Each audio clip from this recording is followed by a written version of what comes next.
우리는 성경 곳곳에서 이제 운동 경기라고 하는 어떤 이미지를 가지고 신앙생활에 대해서 설명하는 것을 이제 이런 말씀들을 쉽게 찾아볼 수가 있습니다. 오늘 본문도 바로 그러한 말씀 중에 하나입니다. 오늘 본문을 보니까 이제 이렇게 말씀을 하고 있습니다. 인내로서 우리 앞에 당한 경주를 경주하자. 그러니까 신앙생활은 곧 달리기 경주와 같다라는 표현을 이제 쓰고 있는 것입니다. 그런데 이 달리기, 신앙생활이라고 하는 이 달리기 경주는 100m와 같이 짧은 단거리 경주가 아니라 마라톤과 같은 아주 장거리 경주입니다. 아시다시피 단거리 경주는 얼마나 순발력이 있어서 이제 속도가 이제 짧은 거리 안에 최고 속도를 이렇게 내야 이제 되는데, 그 가장 짧은 거리를 가장 빨리 지나가는 사람이 이제 1등을 하게 되고, 그 다음이 2등으로 이렇게 순위가 결정되어지게 됩니다. 하지만 장거리 경주는 순간적인 어떤 스피드와 그런 순발력을 가지고서 1, 2등을 가리는 것이 아니고 인내력 그리고 지구력, 이것이 얼마나 갖추어져 있는가에 이제 따라서 이제 결정이 되어지게 됩니다. 그래서 중간에 경기를 하면서 포기하지 않고 끝까지 달려가는 것이 중요합니다. 우리의 신앙생활이 바로 그 장거리 경주와 같습니다. 그런데 신앙생활과 이 장거리 마라톤과는 다른 점이 있습니다. 마라톤의 승자는 그 긴 거리를 그래도 얼마나 짧은 시간 안에 그 결승점을 통과하느냐에 따라서 순위가 결정이 되어지는데, 신앙생활이라고 하는 이 경기는 승자만 있습니다.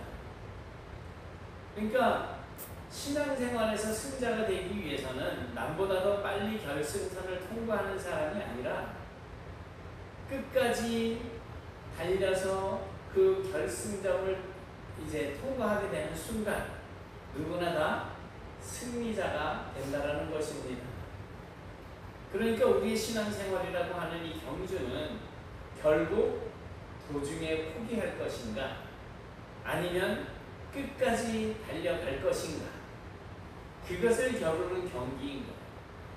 중간에 멈추느냐 아니면 끝까지 달려가느냐. 우리의 신앙생활은 다른 사람과 경쟁하는 것이 아니라 어떻게 보면 이 신앙생활에 말하자면 이렇게 경쟁자는 다른 사람이 아닌 나 자신입니다. 그래서 나 자신과의 싸움인 거예요. 이 빌립보서 3장 14절의 말씀을 보게 되면, 그래서 내가 끝까지 표대를 향해서 달려가느냐 하는 것이 중요한 것입니다. 그러니까 저 목표점, 그곳을 향해서 달려가는데, 생각에는 내가 저기까지 도착하면 하나님께서 나를 부르신 그 상을 예수 안에서 줄 것에 대한 믿음을 가지고 끝까지 인내하면서 달려가는 것이 우리 신앙생활이라고 하는 것입니다. 이 신앙생활을 하다가 보면 우리의 마음속에 여러 가지 생각들이 들 수가 있을 것입니다. 야, 포기해, 그만둬, 그렇게까지 해서 네가 얻는 게 뭐냐, 그렇게 할 필요 있어? 힘들잖아. 좀 적당히 쉬어라. 쉬다가 또 가다가 또 쉬다가 나중에 그렇게 가면 되지. 만약에 신앙생활을 하는 데 있어서 이러한 생각들이 우리에게 들 때 여러분들은 과연 어떻게 하시겠습니까? 그럴 때라도 아니야, 그만둘 수 없어. 여기서 포기할 수 없어. 나는 끝까지 달려갈 거야. 라고 하는 마음을 가지고 계속해서 달려가는 것이 신앙생활이고, 중간에 멈추는 것은 그냥 이제 포기예요. 그런 중간에 멈추고 아예 끝내버린다면 믿음이 아닌 거지.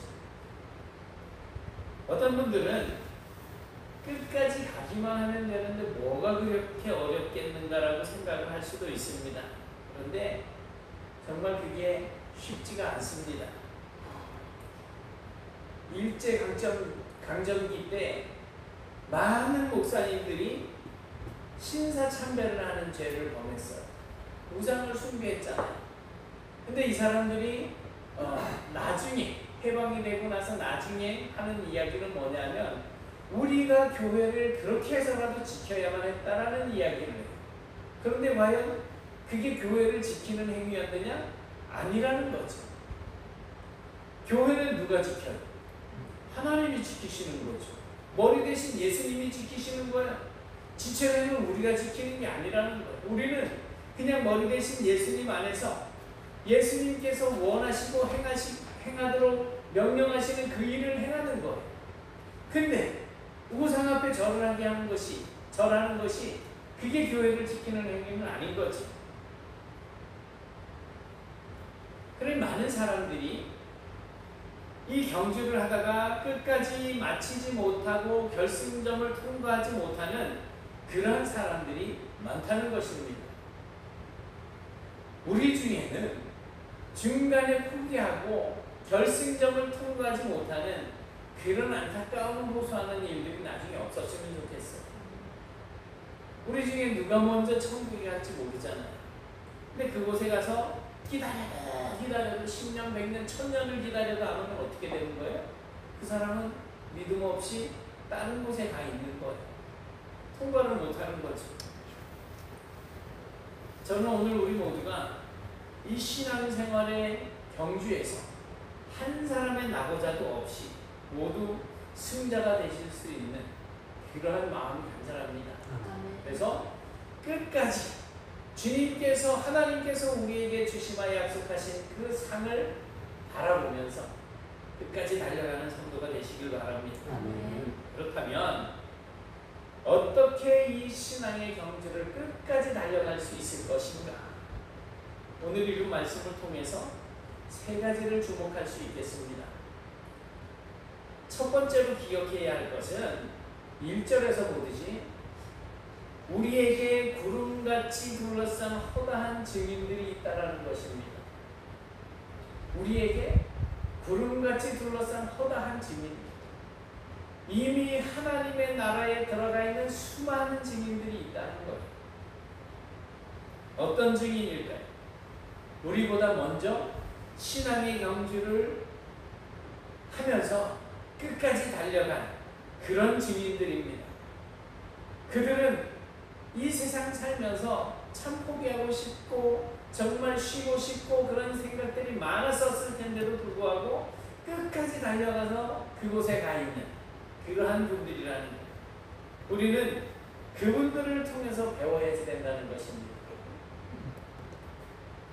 오늘 본문 1절에 보니까 이러므로 라고 하는 말로 시작되고 있어요. 이러므로.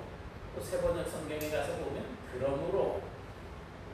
이것은 바로 앞에 있는 11장과 이 12장을 연결해주는 역할을 하는 말입니다. 바로 앞장 11장은 어떤 장이에요? 별명이 있잖아요. 히브리서 11장은 믿음장.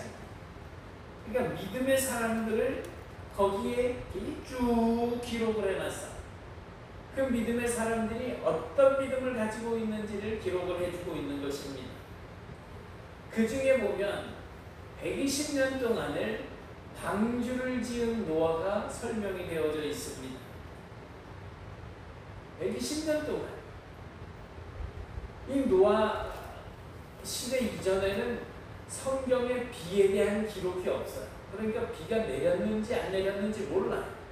항상 땅에 모든 그 식물들이 자라날 수 있을 만큼 이 땅이 촉촉해 있었는지, 아니면 시절을 따라서 비가 내리고 해가지고 이 꽃이 피고 열매가 맺고 하는 그런 상황이었는지는 아무도 알 수 없어요. 그런데 하나님께서 비를 내려서 홍수를 일으켜서 세상을 심판하겠다라고 그렇게 말씀을 하시면서 너는 방주를 만들어라 이렇게 명령을 하셨어요. 그 명령을 받은 이 노아가 하나님을 경외하는 마음 방주를 준비했습니다. 그게 120년이 걸린 거예요. 방주를 만드는 시간이 120년인 거예요.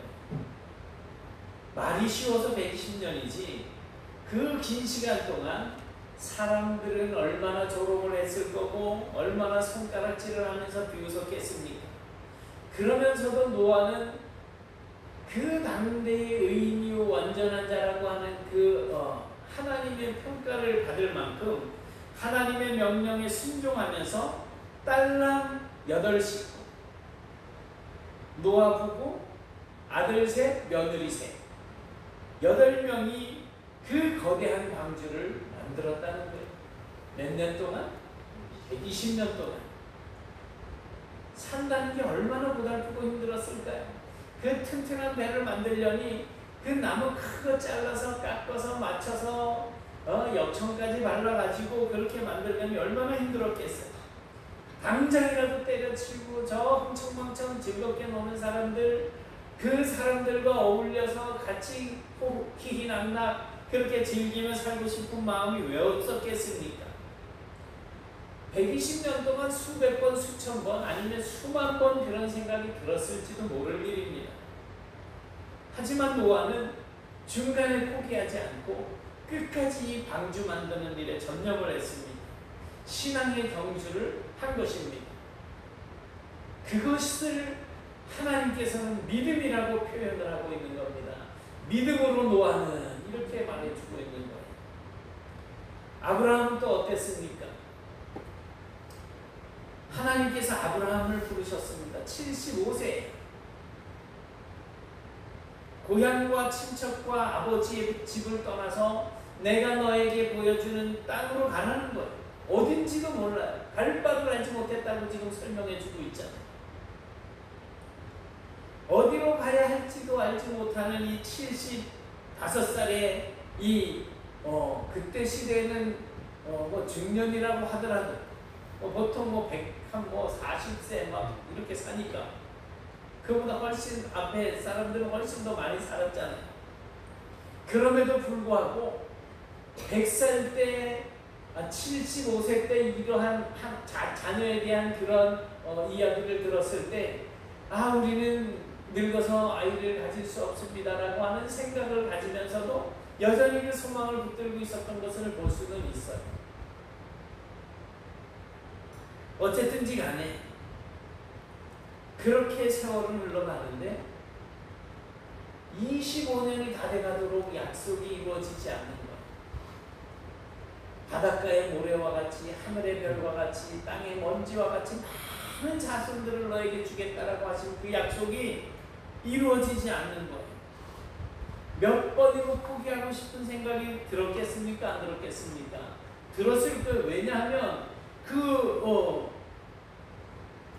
자기 아내의 여종 몸종을 첩으로 맞아가지고서 이스마엘을 낳았잖아요. 엘리에셀을 자기의 양자로 삼을 생각을 했었잖아요. 실제적인 인간적인 방법을 찾았습니다. 또 흉년이 들었을 때 이웃 나라로 피신을 가지고 갔다가 자기 아내를 그냥 빼앗기기도 했었잖아요. 그럼에도 불구하고 아브라함은 끝까지 하나님의 약속을 포기하지 않았습니다. 그리고 그렇게 100세의 아들을 얻었는데 하나님께서 야 너의 아들 이삭을 나에게 제물로 바쳐라 라고 하는 명령을 듣잖아요. 그런데 그 이야기를 들은 아브라함이 그 다음날 일찌감치 장장을 아들에게 내게 하고 그리고서는 모리아산으로 올라가서 제물로 잡아서 바치려고 하잖아요. 주저하지 않고 하나님의 말씀에 또 순종한 겁니다. 갈 바를 알지 못하고 갔는데 때 아들을 잡아서 제물로 바치는 일에도 적극적으로 순종하는 모습을 봅니다. 성경은 바로 그러한 모습을 믿음이라고 표현해주고 있습니다. 요셉은 또 어떻습니까? 형제들에게 배신을 당합니다. 그래서 노예로 팔려가고 억울하게 감옥에 갇히기도 하고 또 어렸을 때 가지고 있었던 그 꿈을 잃어버릴 수밖에 없는 그런 상황에 놓여 있게 되었었잖아요. 누명을 쓰기도 하고. 그럼에도 불구하고 이 요셉은 어렸을 때 하나님께서 주신 꿈을 놓치지 않았습니다.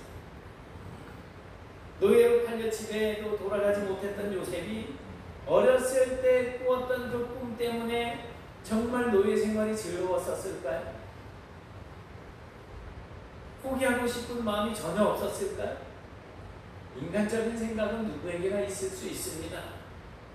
그러나 포기하지 않았던 것이 바로 믿음이라고 말씀을 해주고 있는 거예요. 성경에 기록된 분들만 믿음의 증인들은 아닙니다. 오늘 이제 일대로 믿음을 가지고 계신 분들은 부모님들, 조상들이 믿음의 증인이 될 수는 없겠지만 이미 부모님들이 믿음을 가지고 그 믿음을 물려받고 살고 있는 그런 자들은 부모가 우리의 신앙의 증인이 되어줄 수 있어요. 믿음의 증인. 그리고 여러분들의 주변에 있는 신앙의 선배들이 모두 그 증인들이 된다는 것입니다. 그렇게 믿음으로 살아갈 때 하나님의 말씀에 순종하고 끝까지 포기하지 않냐고 악착같이 하나님의 뜻에 순종하는 그런 삶을 살 때 하나님께서 어떻게 축복하시는가를 볼 수 있다면 그 사람이 믿음의 신앙의 증인이 된다는 것입니다. 우리는 그 증인들이 있다는 것을 기억할 때 우리도 이 신앙의 경주를 끝까지 달려갈 용기와 힘을 얻게 되는 것입니다. 그런데 우리가 모두 다 그냥 대충 살아가는 이런 모습 보면서 저 사람은 도대체 믿음이 있는지 없는지 모르겠어 라고 하는 생각이 들도록 살아간다면 나는 믿음의 증인이 될 수가 없어요. 우리는 혼자 외롭게 신앙의 경주를 달려가고 있는 것이 아닙니다. 비록 하나님과 나와의 관계 속에서 이루어지는 일들이라고 하더라도 나 혼자 힘겹게 이 싸움을 싸우고 있는 것도 아닙니다. 이미 수많은 신앙의 선배들이 끝까지 달려가 있습니다. 무슨 말입니까?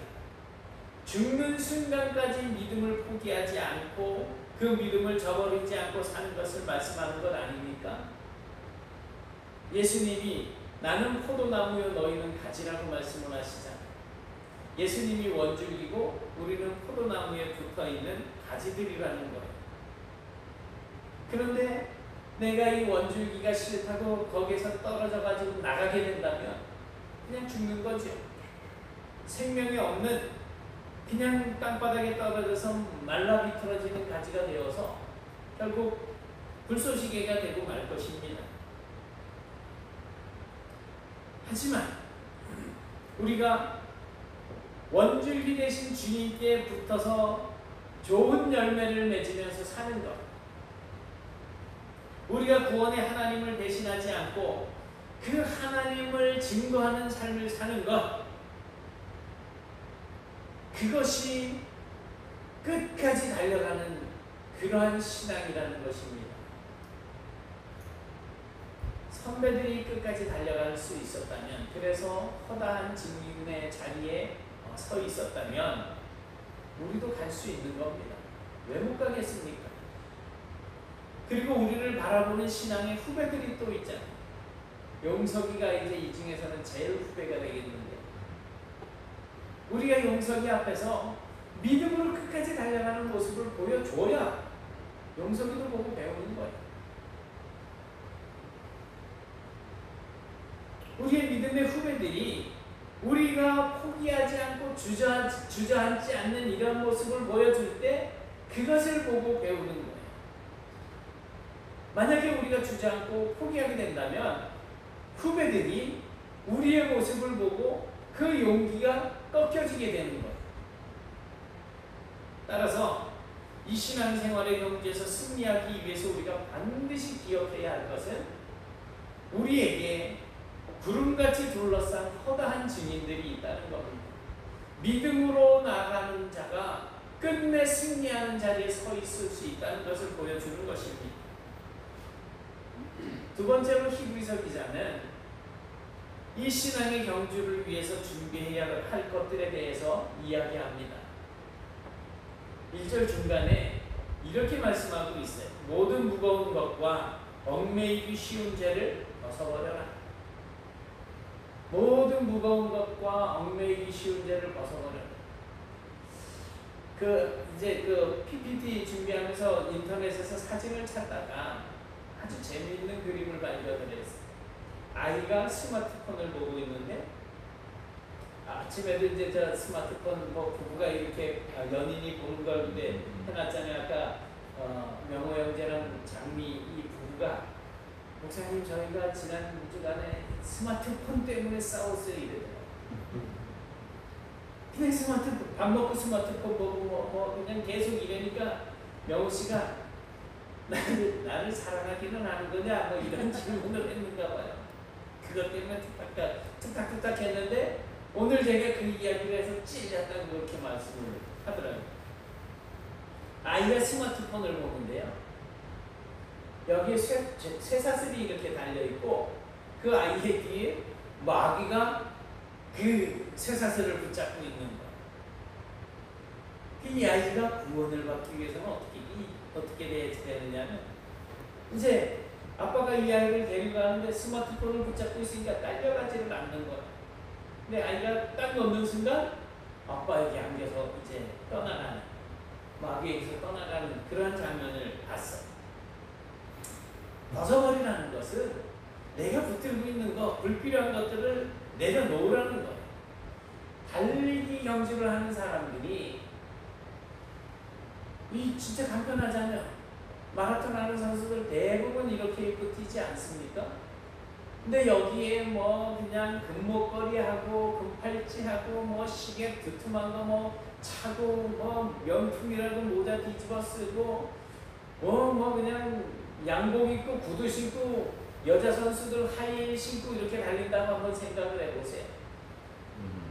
제 실력이 나올 수 있겠습니까? 끝까지 달려갈 수가 없을 겁니다. 좋은 성적은 기대할 수가 없는 거예요. 신앙의 경주도 마찬가지라는 것입니다. 이것저것 치렁치렁 매달고 거기에 매달려 있다가 보면 잠시 동안은 뛰어갈 수 있을지 모르지만 오래도록 달릴 수는 없다는 것입니다. 왜? 나를 얽어매는 것들이 되기 때문입니다. 여러분, 왜 많은 사람들이 도중에 신앙생활을 포기하게 되는지 아십니까? 벗어버릴 것을 벗어버리지 않기 때문인 거예요. 포기할 것을 포기하지 않기 때문인 거예요. 그러다 보니 신앙을 포기하게 되는 거죠. 특별히 죄의 문제가 해결되지 않으면 지금 당장은 괜찮아 보일 수 있을지 모르겠지만 조만간 그것이 우리의 두 발을 얽어 매버리고 말 것입니다. 그것 때문에 신앙생활을 포기하게 될 수가 있다는 것입니다. 따라서 정말 신앙의 경주를 끝까지 달려가기를 원하신다면 반드시 내가 온몸에 치렁치렁 휘감고 있는 죄된 문제들을 다 벗어 던져야 됩니다. 그 문제를 해결해야 합니다. 아까 이제 명호 형제하고 두 분이 이렇게 하는 이야기를 들으면서 둘이 툭툭거리고 이제 그 장미 자매가 이제 그런 얘기를 해요. 교회 올 때는 지저분하게 와가지고 싹 씻어져가지고선 깨끗하게 돌아가다가 나가면서 지저분해져서 일주일 살다가 또 와서 또 깨끗해지고 이거는 올바른 신앙생활이 아닙니다. 늘 제가 말씀드리잖아요. 우리는 하나님께서 기뻐 받으실 만한 거룩한 산제사가 되어야지 됩니다. 산제물이 되어야 됩니다. 그러니 여기에서 내가 느낀 것이 있으면 그대로 안고 나가가지고 물론 장미 씨가 그렇다는 건 아니에요. 이제 표현을 그렇게 한 거예요. 본인이 그래가지고 와서 깨끗해져가지고 다시 돌아가는데 또 가서 툭탁거리기도 하고 뭐 이런 표현을 이제 그렇게 하는 거죠. 그런데 우리는 정말로 신앙을 가지고 끝까지 달려가기 위해서 그러한 것들을 버려야 된다는 것입니다. 마라톤을 완주하는 데 있어서 정말 아주 결정적인 두 중요한 시점이 있다고 이야기합니다. 그 첫 번째는 마라톤을 출발할 때라고 합니다. 처음에는 저 뒤에 이제 그 있잖아요. 2010 대구 마라톤이네요. 스타트 해가지고 저기가 출발점이에요. 사람들이 수두룩 빽빽하게 모여가지고 성적 좋고 이 기록 좋은 사람들은 앞에 서 있고 그냥 일반 참가자들은 저 뒤에 가서 서 있는 거예요. 처음에 출발할 때는 힘이 있으니까 앞에 선수들 뛰어가는 걸 쫓아가요. 나도 한번 잘 달려봐야지. 그런데 제가 한번 그 선수는 아니지만 신학교 다닐 때 그 달리기 좀 하는 친구들이고 짧은 거리 마라톤을 이제 하고 돌아오는데 다 가가지고선 이제 그 들어와서 학교 운동장으로 들어가는 그 거리를 못 쫓아가겠더라고요. 얼마나 빠른지. 그러니 마라톤 선수들은 또 얼마나 더 빠를 거예요. 그래 그 선수들 쫓아가면 얼마 못 가서 발병 나서 쓰러져서 포기하고 말게 되는 거예요. 그래서 요렇게 처음에 신나게 막 분위기 업되니까 막 뛰는 쫓아가다가 체력이 확 소진이 돼가지고 결국 도중에 포기하게 된다는 거죠. 신앙생활도 마찬가지예요. 처음에 교회 왔더니 막 으쌰으쌰하고 막 그냥 너무 기분이 좋고 막 뭐든지 내가 잘할 수 있을 것 같고 막 열심을 내다가 어느 순간 한 가지 그냥 충격을 받게 되면 픽 쓰러져 버리고 말이죠. 그러니까 처음에 화끈하게 잘못하다가는 오래 못 가는 그런 경우가 종종 발생이 됩니다. 두 번째 결정적인 시점은 또 뭐냐면 반환점. 이제 반 뛰어왔잖아요. 그래 돌아서 다시 이제 온 만큼 다시 이제 뛰어가야지 되는 거예요. 이 사람들 지금 뛰는 것처럼 보이나요? 걷는 것처럼 보이나요? 반 왔는데 힘들어가지고 이제 겨우 걸으면서 돌아가는 거예요. 그러니 온 만큼 다시 갈 생각을 하니까 이제 목적지, 출발했던 그 점을 생각하니까 힘든 거예요. 이때가 중요하다는 거죠.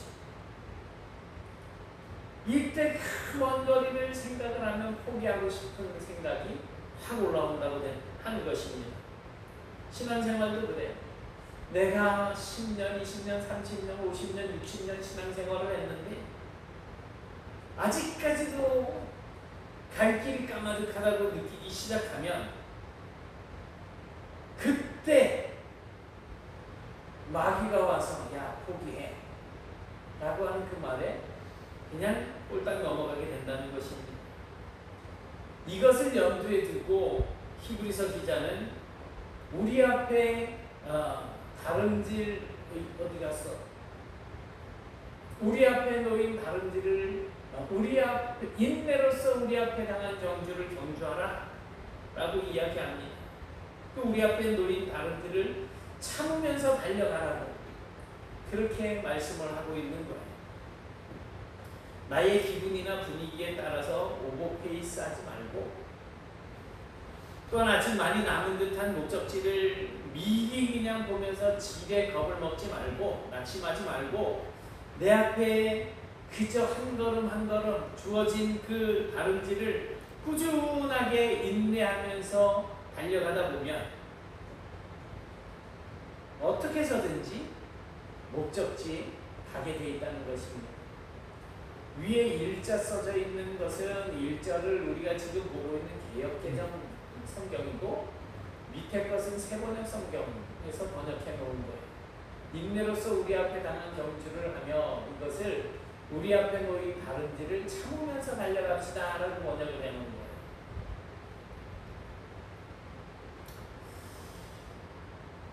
그러니 앞으로는 우리가 벗어버릴 것은 벗어버리고 우리 앞에 당한 경주를 참으면서 경주해가는 이 두 가지의 실제적인 지침을 꼭 기억하시기 바랍니다. 마지막으로 우리가 주목해야 할 가장 중요한 말씀은 바로 예수를 바라보자는 것입니다. 예수님이 어떻게 신앙의 경주를 달려가셨는가를 생각하라는 것입니다. 그래야 3절 말씀처럼 너희가 피곤하여 낙심하지 않게 된다는 것입니다. 뒤집어서 생각을 해보면 너희가 왜 피곤하고 너희가 왜 낙심하고 너희가 왜 주저앉게 되는지 알고 있느냐? 그것은 너희가 예수를 바라보지 않기 때문이다 라고 말씀하고 있는 거예요. 마태복음 14장을 보면 예수님께서 바다 위를 걸은 사건이 나오잖아요. 요한복음에도 나타나고 있죠.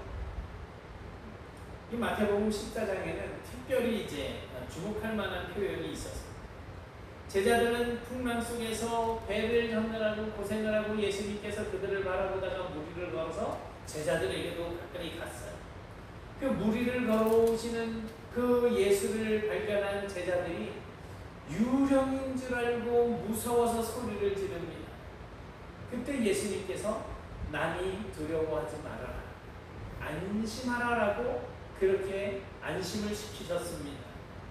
이때 베드로가 만일 주님이시라면 나를 명하여서 물 위로 오라 하소서 라고 이야기를 합니다. 그때 베드로의 말을 들은 예수님께서 베드로를 부르셨습니다. 이리로 오너라. 이때 주님의 음성을 들은 베드로가 물 위를 걸어서 예수님을 향해서 가기 시작합니다. 그런데 이 마태복음의 기록을 보면 베드로가 갑자기 바람을 보고 무서워하며 바닷속으로 빠져들어가는 그런 장면이 기록이 되어 있습니다. 우리는 신앙생활을 하면서 실제로 예수님을 바라보지 않고 우리 주변을 바라볼 때가 얼마나 많습니까? 사람들을 바라보고 나의 기대에 초점을 맞추고 살아갈 때가 얼마나 많이 있습니까? 예수님을 바라보는 동안은 괜찮았습니다. 그러나 예수님을 바라보지 않고 바람을 바라보는 순간 틀림없이 피곤해지고 두려움에 떨고 낙심하게 돼서 시험에 빠지게 된다는 것입니다. 여러분, 예수님을 바라보면 어떤 모습이 보이십니까? 그 당시 예수님은 정말 능력이 있어서 많은 사람들에게 반대를 당하지 않으셨나요? 예수를 반대하는 사람들이 얼마나 많았습니까? 예수를 핍박하는 사람들도 얼마나 많았습니까? 예수님을 조롱하고 손가락질하는 사람들도 많았습니다.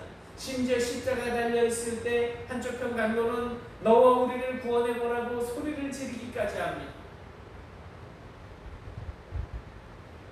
심지어는 예수님은 죄 없이도 붙잡혀서 순환을 당하고 십자가에 달려서 죽기까지 합니다. 얼마나 억울합니까? 죄가 없는데 뭐가 문제입니까? 사람들이 나를 알아주지 않는 것? 뒤에서 수군거리고 나를 조롱하는 것? 그게 뭐 큰 문제가 되겠어? 물론 기분은 나쁠 수 있어. 내게 주어진 십자가가 있다고 나에게 어려운 일이 닥친다고 왜 투덜댑니까? 우리가 바라보는 예수님도 그보다 더 심한 일을 겪으셨는데 문제는 우리의 눈이 주님을 향하지 않는다는 것입니다. 십자가의 그 좁은 문, 좁은 길은 보이지 않고 세상 사람들이 흥청망청 그냥 다니는 넓은 길, 넓은 문, 그래서 내가 앉을 영광의 자리만 보게 되니까 문제라는 거예요. 그래서 쉽게 피곤해지고 쉽게 낙심하고 쉽게 포기하고 쉽게 주저앉아버리고 마는 것입니다. 여러분, 신앙의 경주를 포기하는 거 정말 쉬운 일입니다. 그냥 교회 끊고 그냥 내가 하고 싶은 거 하면 되는 거예요. 그만두는 거 어렵지 않습니다. 그런다고 누가 뭐라 그러지도 않습니다. 또 뭐라 그러는데 무슨 상관이에요? 내가 안 하겠다는. 그런데요, 어느 순간인가 다시 시작하려고 하면 처음 시작할 때보다 수백 배, 수천 배의 노력을 하지 않으면 안 된다는 거예요. 수요일 날 예배에 나왔던 은주라는 자매 있잖아요. 제가 그 아이가 50이 넘었는데 네? 그 아이가 4학년 때인가 3학년 때 제가 주일학교 교사를 시작을 한 거예요.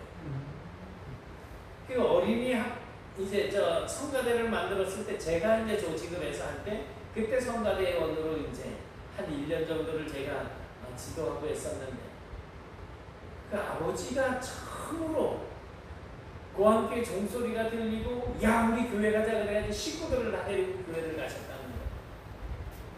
근데 한동안 신앙생활을 안 하고 요즘은 이제 넘어져서 고관절이 부러져서 연세가 90인데 그래서 이제 재림 빌딩의 재림의원인가 거기에 이제 입원을 해서 치료를 받고 있어요. 이제 제가 가가지고서 기도를 하는데 또 열심히 기도를 하시더라고요. 오랜 세월을 돌아와서 이제 다시 예수를 생각을 하고 믿음 생활을 하려니 몸은 이미 노쇠했고 또 다쳐서 스스로 걷기도 힘든 그런 상황이잖아요. 몇 배의 노력을 해야지 된다는 겁니다. 우리가 타고 다니는 자동차는 언제 연료가 가장 많이 소모가 됩니까? 출발. 또 짐을 싣고 언덕길 올라가요. 그럴 때는 악셀레이터를 있는 대로 밟아줘서 힘을 많이 줘야 되잖아요. 엔진에다 연료를 막 공급을 하고. 그런데 처음에 출발할 때 해가지고서 출발을 한다면 끝까지 밟고 있으면 이제 저거 되는 거예요.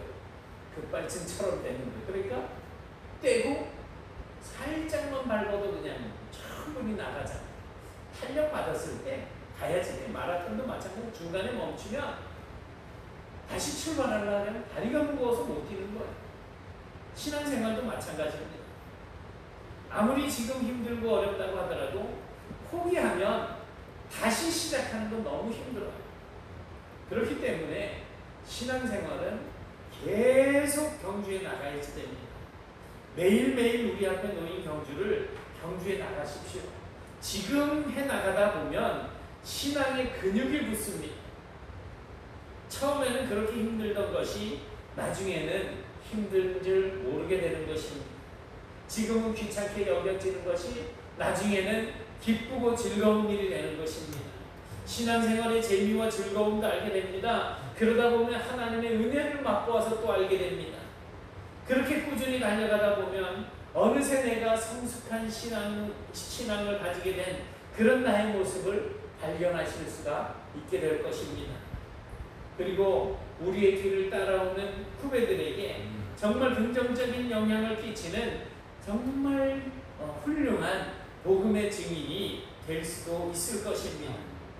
어떤 상황 속에서도 믿음의 주, 온전하게 하시는 이인 예수를 바라보고 또 그렇게 끝까지 포기하지 아니하고 믿음의 경주를 하면서 잘 달려가서 훗날 우리의 뒤에서 따라오는 신앙의 후배들에게 구름같이 둘러싼 허다한 증인들 속에 우리가 포함되어져 있는 이 은혜가 저와 여러분의 삶 속에서도 풍성하게 누려지실 수 있기를 주님의 이름으로 축원합니다. 아멘. 사랑의 하나님 고맙습니다.